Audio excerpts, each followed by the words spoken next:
Hello friends, welcome to my YouTube study by Disha Singh. उम्मीद करती हूँ आप सभी स्वस्थ होंगे और अच्छे होंगे।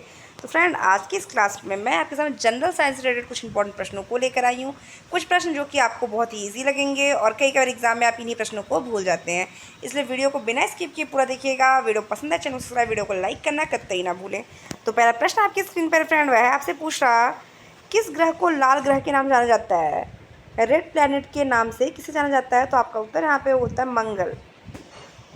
मंगल ग्रह को आप लाल प्लैनेट के नाम से भी जानते हैं, रेड प्लैनेट के नाम से भी जानते हैं। नेक्स्ट, पृथ्वी के वायुमंडल में सबसे अधिक मात्रा में कौन सा तत्व पाया जाता है? तो पृथ्वी के वायुमंडल में सबसे अधिक मात्रा, पहली बात तो वायुमंडल जो है वो गैसों का एक आवरण है जो हमारी पृथ्वी को चारों तरफ से ढका हुआ है।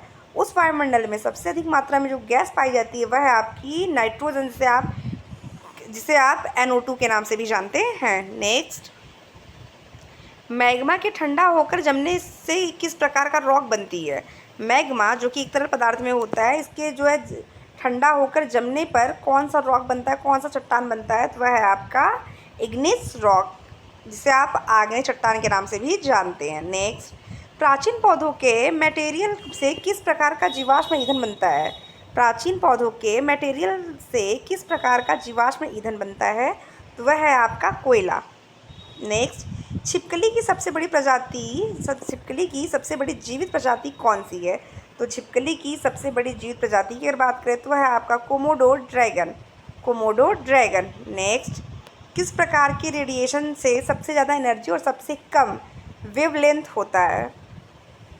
किस प्रकार के रेडिएशन से सबसे ज़्यादा एनर्जी और सबसे कम वेवलेंथ होता है? तो वह है आपका गामा रेडिएशन। नेक्स्ट, हमारे सौरमंडल में किस ग्रह के पास सबसे ज़्यादा चंद्रमा है? हमारे सौरमंडल में किस ग्रह के पास सबसे ज़्यादा चंद्रमा है? तो वह है आपका सैटर्न। नेक्स्ट, दुनिया की पहली एंटीबायोटिक की खोज करने वाले वैज्ञानिक का नाम क्या है? दुनिया के पहले एंटीबायोटिक की खोज करने वाले वैज्ञानिक का नाम क्या है? तो आपका उत्तर यहाँ पे होता है फ्रेंड अलेक्जेंडर फ्लेमिंग। नेक्स्ट, मानव शरीर का सबसे बड़ा अंग कौन सा है? तो मानव शरीर के सबसे बड़े अंग की बात करें तो वह होता है आपकी जांघ की हड्डी, और उस हड्डी का नाम है फीमर। सॉरी, सबसे बड़े अंग की बात यहाँ पे कर रहा, सबसे बड़ी हड्डी की बात नहीं कर रहा। यहाँ पे मिस्टेक हो गया। सबसे बड़े अंग की बात करें तो त्वचा होता है, क्योंकि त्वचा जो होता है वह हमारे सर से लेके पैर तक का पूरे आवरण को कवर करता है। अगर हड्डी की बात करें तो आप सबसे बड़ी हड्डी जांघ की हड्डी, जिसे आप फीमर कहते हैं।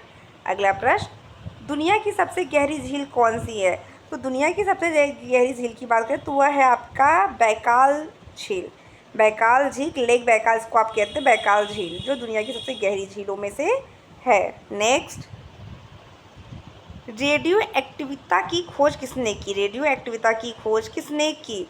आपका उत्तर यहाँ पे होता है हेनरी बैकरल ने। अगला प्रश्न, जनरल साइंस की क्लास के ताबड़तोड़ प्रश्नों में जो अगला प्रश्न है वह आपसे पूछता है, बॉटनी शब्द की उत्पत्ति किस भाषा से हुई है?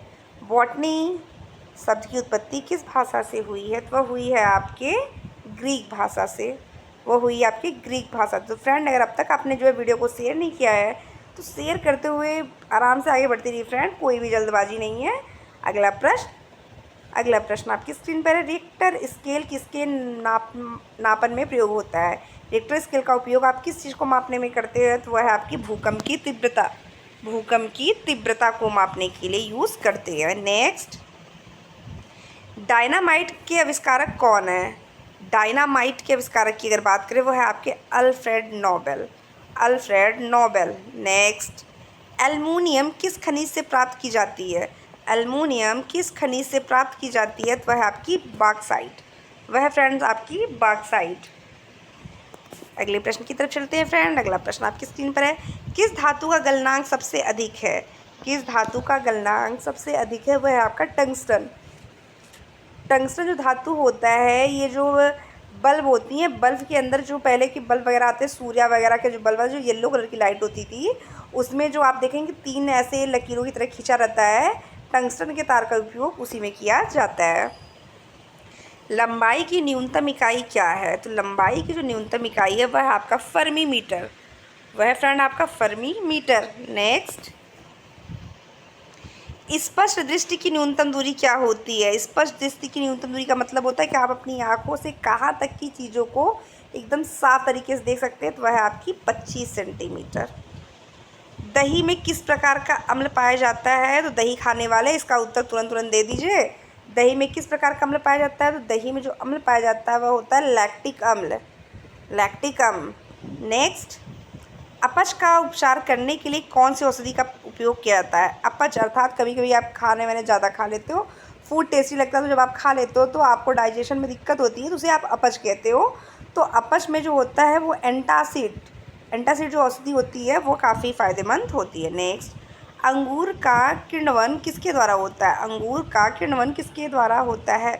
वह होता है आपके जटिल प्रक्रम के द्वारा, जटिल प्रक्रम के द्वारा। नेक्स्ट, हार्मोन शब्द किसने दिया?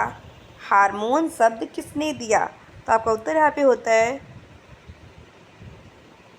स्टार्लिंग, बेलिस एवं स्टार्लिंग ने, बेलिस एवं स्टार्लिंग ने। नेक्स्ट, सबसे कठोर पदार्थ कौन सा है? सबसे कठोर पदार्थ की बात करें फ्रेंड, तो सबसे कठोर पदार्थ आपका हीरा होता है। भाई हीरा कितना भी कठोर पदार्थ हो, मुझे मिल जाए मैं तो खुश हूँ। तो सबसे कठोर पदार्थ पे अगर चर्चा करें वह होता है आपका हीरा। नेक्स्ट प्रश्न आपकी स्क्रीन पर फ्रेंड, एक अश्वशक्ति के बराबर कितने वाट होते हैं? तो 746 वाट आपके एक अश्वशक्ति के बराबर होता है। फ्रेंड फटाफट वीडियो को लाइक करते हुए आप आगे बढ़ते रहिए, बढ़ते रहिए। स्ट्रेप्टोमाइसिन की खोज किसने की? तो स्ट्रेप्टोमाइसिन की खोज पे चर्चा करेंगे फ्रेंड, तो की है आपके वॉक्समैन ने, वॉक्समैन ने। नेक्स्ट, हाइड्रोजन की खोज किसने की थी? तो हाइड्रोजन की खोज की अगर बात करें तो वह है आपके केविंडिश, केविंडिश ने की थी। नेक्स्ट, किस विटामिन से घाव जल्दी भरते हैं? कौन से विटामिन से चोट लगने पे घाव जल्दी भरते? वह है विटामिन सी। ये विटामिन सी जो होता है वह मानो वो बॉडी में जो है स्टोर नहीं होता है, और विटामिन सी आपके खट्टे पदार्थों में पाया जाता है, और इम्यूनिटी पावर के लिए विटामिन सी काफ़ी उपयोगी होता है। इसीलिए विटामिन सी जो होता है घावों को भरने में मदद करते हैं। नेक्स्ट, रक्तस्राव की रोकथाम के लिए आमतौर पर कौन से एल्युमिनियम आयन का उपयोग किया जाता है? रक्तस्राव की रोकथाम के लिए आमतौर पर कौन से एल्युमिनियम आयन का प्रयोग किया जाता है? वह है आपका पोटास, जिसे आप फिटकरी कहते हैं, पोटास जिसे आप फिटकरी कहते हैं। नेक्स्ट, किस जानवर में त्वचा एक श्वसन अंग है? किस जानवर में त्वचा एक श्वसन अंग है? तो वह है आपका मेढक। नेक्स्ट प्रश्न, मानव रक्त का पीएच मान कितना होता है? तो वह होता है आपका 7.5 से 8, 7.5 से 8 मानव रक्त का पीएच मान। नेक्स्ट प्रश्न, कौन सा जानवर अंधा है? चमगादड़। कौन सा जानवर अंधा है? चमगादड़। वैसे आपने ध्यान दिया चमगादड़ जो होता है वो अक्सर रात के समय में ही उड़ता है, चमगादड़ जो होता है वो अक्सर आपको रात के समय में ही उड़ते दिखाई देगा। नेक्स्ट प्रश्न, एक पीढ़ी से दूसरी पीढ़ी में आनुवांशिक जानकारी का स्थानांतरण किसके द्वारा पूरा होता है? एक पीढ़ी से दूसरी पीढ़ी में आनुवांशिक जानकारी का स्थानांतरण किसके द्वारा पूरा होता है?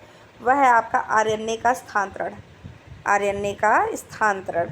तो फ्रेंड पहले आप फटाफट वीडियो को शेयर करते रहिए, शेयर करते रहिए। अगला प्रश्न जनरल साइंस का है, वह आपसे पूछता है बेलाडोना दवा एट्रोपा बेलाडोना के किस भाग से प्राप्त होती है? तो बेलाडोना जो दवा होती है वो पत्ती से प्राप्त होती है, वह पत्ती से प्राप्त होती है।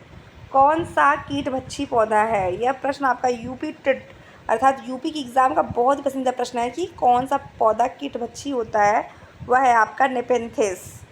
कई बार आपको एग्ज़ाम में यूट्रिकुलेरिया भी देखने को मिलता है, तो यह आप जिसे आप घटपर्डी भी कहते हैं, नेपेंथिस। नेक्स्ट, मानव खोपड़ी में हड्डियों की कुल संख्या कितनी है? तो मानव खोपड़ी में हड्डियों की संख्या की अगर बात करें तो वह है कुल 30। शरीर का सबसे बड़ा लसिका अंग कौन सा है? शरीर का सबसे बड़ा लसिका अंग कौन सा है?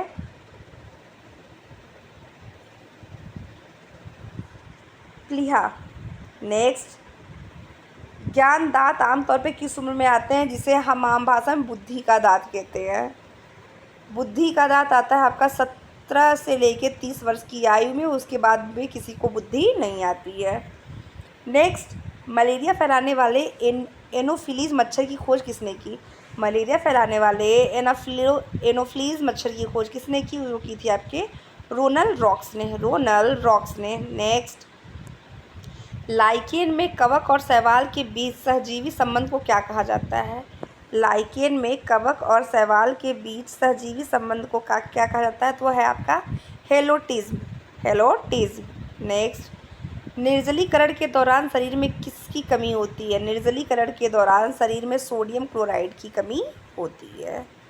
तो फ्रेंड, आप वीडियो को शेयर करते रहिए ताकि आप ही की तरह बहुत सारे फ्रेंड्स हमारे चैनल से जुड़ सकें। अगला प्रश्न आपकी स्क्रीन पर है, किस जानवर में खून नहीं होता लेकिन वो सांस लेते हैं? वह है आपका हाइड्रा।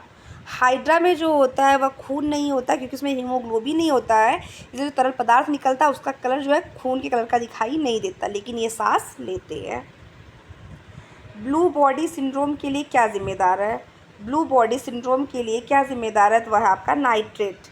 नेक्स्ट, फलीदार पौधों में कौन सा नाइट्रोजन स्थिरीकरण बैक्टीरिया पाया जाता है? फलीदार पौधे में कौन सा नाइट्रोजन स्थिरीकरण बैक्टीरिया पाया जाता है? तो वह आपका रिजोबियम।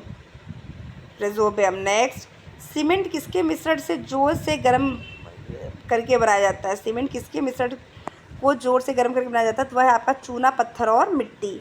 नेक्स्ट, सूर्य में कौन सी गैस सबसे अधिक पाई जाती है? तो सूर्य में हाइड्रोजन गैस सबसे अधिक पाई जाती है। नेक्स्ट, हाइड्रोकार्बन का प्राकृतिक स्रोत क्या है? तो हाइड्रोकार्बन का प्राकृतिक स्रोत वो है आपका बायोमास। वह है आपका friend biomass. Next, washing soda का रासायनिक नाम क्या है? वॉशिंग सोडा का रासायनिक नाम क्या है? तो वह है आपका sodium carbonate. Sodium carbonate. Next, gun powder किसका मिश्रण है? गन पाउडर किसका मिश्रण है? वह है आपका नाइट्रेट, सल्फर और चारकोल का। वह है आपका नाइट्रेट, सल्फर और चारकोल का। नेक्स्ट, किस तत्व की इलेक्ट्रॉन बंधुता सबसे कम है? किस तत्व की इलेक्ट्रॉन बंधुता सबसे कम है? वह है आपका आर्गन। वह है आपका आर्गन। नेक्स्ट, न्यूट्रॉन की खोज के लिए नोबेल पुरस्कार से किसे सम्मानित किया गया? तो न्यूट्रॉन की खोज के लिए नोबेल पुरस्कार सम्मानित किए गए, तो वो थे आपके चैडविक। तो आज के सेशन में फ्रेंड बस इतना ही। मिलते हैं नेक्स्ट क्लास में ऐसे ही धमाकेदार प्रश्नों के साथ। तब तक के लिए धन्यवाद।